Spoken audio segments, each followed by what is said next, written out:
Hey, hope everyone's having a good day. So I got a request yesterday about how to reverse and to make a video about it. So I'm gonna make a quick little video about the things that I like to focus on during the reverse, how to reverse, tips on how to reverse, just the whole gambit.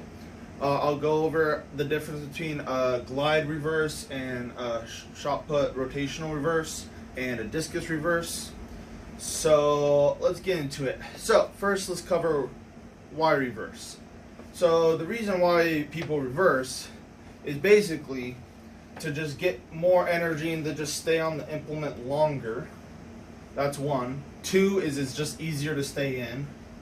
Three, it's more efficient and you get a little more lift and a little bit more out of your legs. And four, you're able to get a lot more over your block and a lot more out and a lot more up on your release with a reverse while staying in the ring. Whereas if you tried to do that on a non-reverse, you're gonna fly out of the ring. So it's basically just getting more into the implement and still being able to stay in the ring. Alright? So that's why people do the reverse in layman's terms. There are several other reasons, but I don't want to make this a 30-minute video. Alright, so let's first start with a discus because that's just one thing. Alright, so the reverses for the rotational shot and the discus pretty similar. The only difference is the timing. So the discus, the reverse happens for longer, so you have to be a lot more patient to reverse. In discus, just simply because it just takes longer for the implement to get around, because you know the implement's away from you as opposed to on your neck. All right, so you just have to be careful. So, like people who throw discus and shot put, you just have to keep that in mind that you just have to have different timings on the releases, because usually people who are really good shot putters tend to not be the best at discus if they don't practice it a lot, simply just because the timing is different. It's a shorter ring, everything happens a lot faster in shot put because of that. You know, it's just the implement's on your neck, so you're basically timing your body instead of something away from your body. So in discus, just everything just happens later, so you have to just be aware of that in the reverse. So that's really the major difference between a reverse in discus and a reverse in shot put. For rotational shot put. So let's get into the biomechanics. And I'm just going to speak first for rotational, so like discus and rotational shot put. I'll speak on the mechanics of that first, and then I'll just go to the glide because that's just something different. Alright, so let's get into it. So the mechanics basically the same. Once again, the only difference is really the timing. And obviously, you know, one implement, the discus, is out here, and one implement's here. So that's also a difference. But the things and the principles are the same. So like the things you do with your lower body and your upper body, and the principles of the reverse are pretty much the same. Pretty much. All right. So let's get into it. So, yeah, you can see my feet. Yeah. Okay. Let me back this up just a little bit, this camera, so you guys can see my feet, because you really want to pay attention to that. Okay, there we go.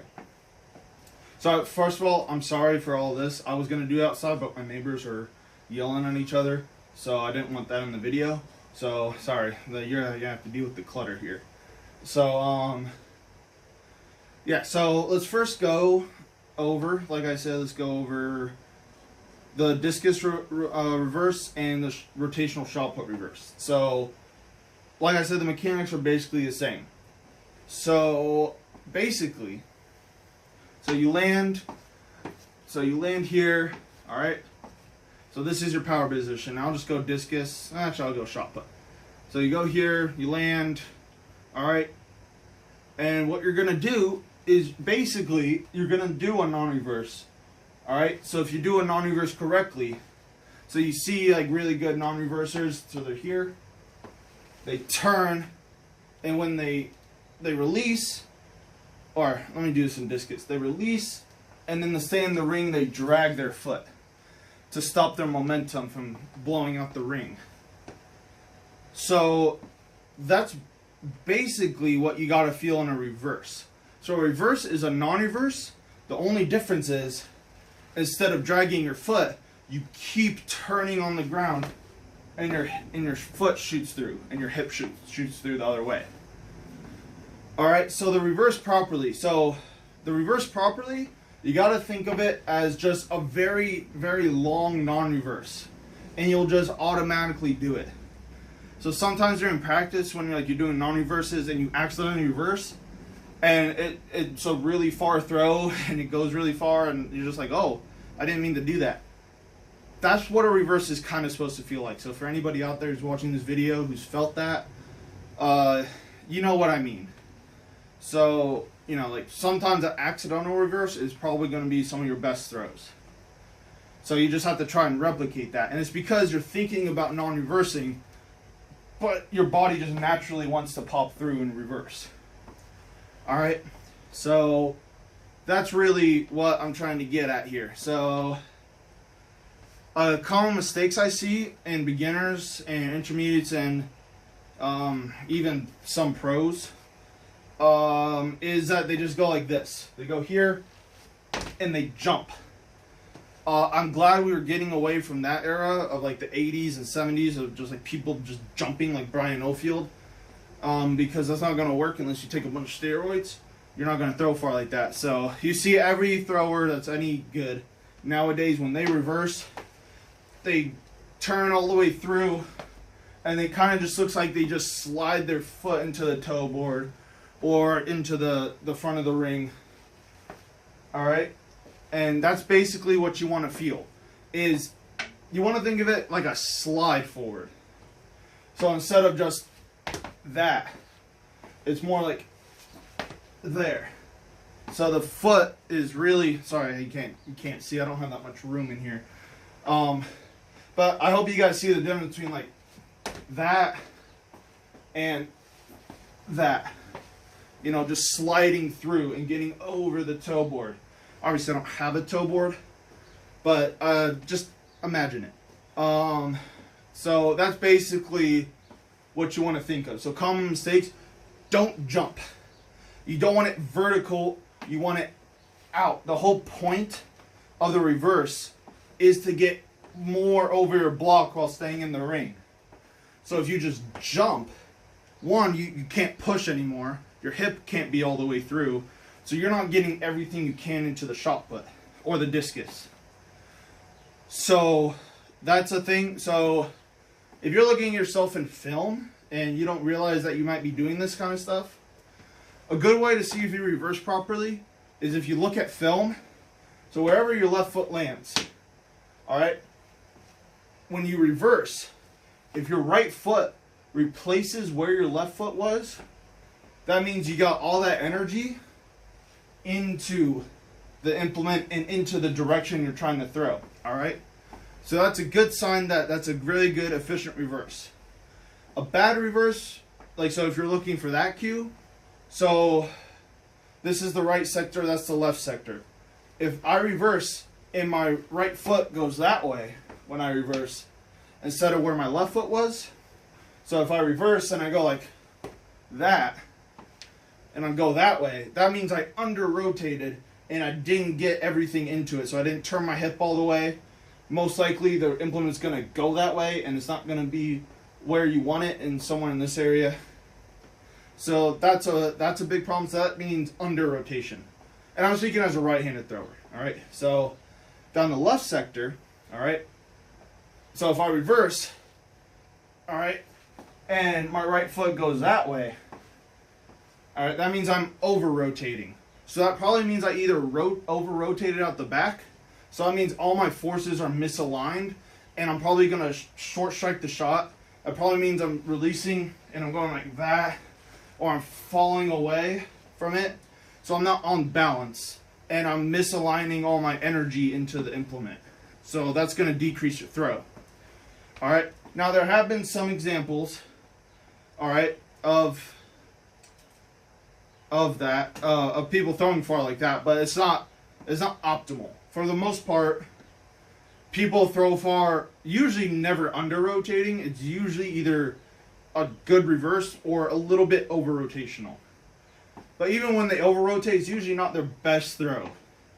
It's like I've seen Gerd Kanter throw like a 67-meter throw when he's over rotating on the reverse. You know, like that's a far throw, but when you see him throw 70+ meters, you know, he is dead on right on with his reverse. All right, so just keep that in mind. If you want the optimal results, if you look at your film, wherever your left foot lands, reverse, and the right foot should replace it. All right. So that's what you should look for if you're just filming yourself. So if you're having trouble figuring out if you're reversing correctly, that's the first thing to look at. All right. So the other thing is if you're off the ground and the implement, it's like to say the shot's secure and you're like about to reverse. I can't really demonstrate that in this kind of thing because I have to do it while moving. But like if you're in the air and both feet are in the air and the shot put is still like around your neck, that's not good. That means you're trying to reverse too early, which means you're not getting your hip all the way through. All right, so that usually comes from you just not turning your hip all the way through and reversing correctly. So you're reversing early. So the reverse should happen after the shot put or discus comes out of your hand. All right, so say the discus out of my hand here, that's when I should reverse. So you try and minimize reversing while the implement is still in your hand. Now, obviously, you see pictures like people and like they're about to reverse and the shot put or like discus is like on their fingertips and like it's like about to come out of their hand. That's fine. Like it's pretty impossible, but the thing you want to avoid is like trying to reverse while the implement is still like far back. So if I'm trying to reverse and the discus is still like here, and then I'm trying to reverse already instead of working all the way through and reversing. So if I'm just here and I'm just like that's not good because, you know, I'm not reversing correctly. Then I'm just jumping. You never want to force a reverse. A reverse just happens naturally from you just turning your hip all the way through. Another way I like to think about it is when you do like a trust fall, all right? So there's a certain amount before you have to catch yourself, before your body will intervene and catch yourself. That's kind of the feeling you get with when you do a reverse. So if you just keep turning until you can't anymore, your body's just going to naturally want to catch itself. And that's basically the reverse. Alright, so your body's just natural instinct kicks in. And it's going to feel you falling. And it's just want to catch yourself or else you're just going to fall on your face. Alright, so that's another way to think about it. So I would say the most important thing when you're thinking about reversing is just turning your hip until you just can't anymore. Alright? And if you do that, the reverse should happen. Now, another important thing is, it doesn't help just turning your right foot and turning your hip. You got to actually push against the ground, actually use your muscles, actually use your hip to get into the throw. Alright? So, just be aware of that. So I like to call this like a false turn. So basically you're just like so if I'm throwing that way, I'm just like I'm not pushing against the ground. So if you reverse and you go look like this, that's not good. When you reverse, you want to be here and your foot's going forward. Let me back up a little. When you reverse, your foot should be going here. If you at all see yourself in film go like this, that means you're just kicking up like a donkey kick. And you're not actually getting your hip into the throw. So when you reverse, it's here. Oh, I went out of frame. Sorry. Sorry, I don't have room. I'll try it again. So when you reverse, you want to be here. Finish the throw. In there. Alright, and I'm sorry my pool table's in the way. So you can't really see the finish of that, but just look at film. Fabry, Ryan Krauser, Daniel Stala, like really good examples of turning your foot all the way reversing. You know, Gerd Cantor is another good one. All right, so those are basically the mechanics. Now, let's get into the glide reverse, because that's a totally different animal. The glide reverse has like the same principles of like the javelin throw, because it's the only other linear, so you're not really rotating at all really during the throw. Now obviously, you know, if you want to get technical, you do turn your hip. But when you see really good gliders, they're not here, and they're not actually turning like this. They usually are just turning their hip, and then they're kind of pushing. You can't really. Okay, let me go side. So when you see like a good glider, they're here, and instead of going like that and rotating, they're pushing over their block. So they're here, and they kind of do like, if you ever done a step over drill. So you're here, and you step over. That's basically the feeling you want for a glide reverse. So you normally, when you see like spinners rotate, so they're here, and they catch themselves, they kind of bounce on their foot a little. A glide reverse, if you ever see good gliders, so they're here, and they stick the finish. All right, so they're here, so from another angle, so they're here, and then they look back and get their momentum back in. So why do I say this kind of like javelin? So javelin, you know, you're going linear, so there's no rotation during the actual stuff, during the actual runway and all that. All right, so basically the javelin release, so you're here, and instead of going like that, because you're in spikes, so you can't really turn on spikes like that. So you go more like, you do like a heel flip. Sorry, not a heel flip. A toe flip. So you're here, and you basically push your right foot over this left foot over the block. That's pretty much what the glide is like. So a glide reverse is you're here, and instead of thinking about rotating through, yeah, you want to get your hip through, but you don't want to actually turn this right foot. The purpose of this right foot is to turn over the block. So you're going to be here. So instead of staying low to the ground and pushing,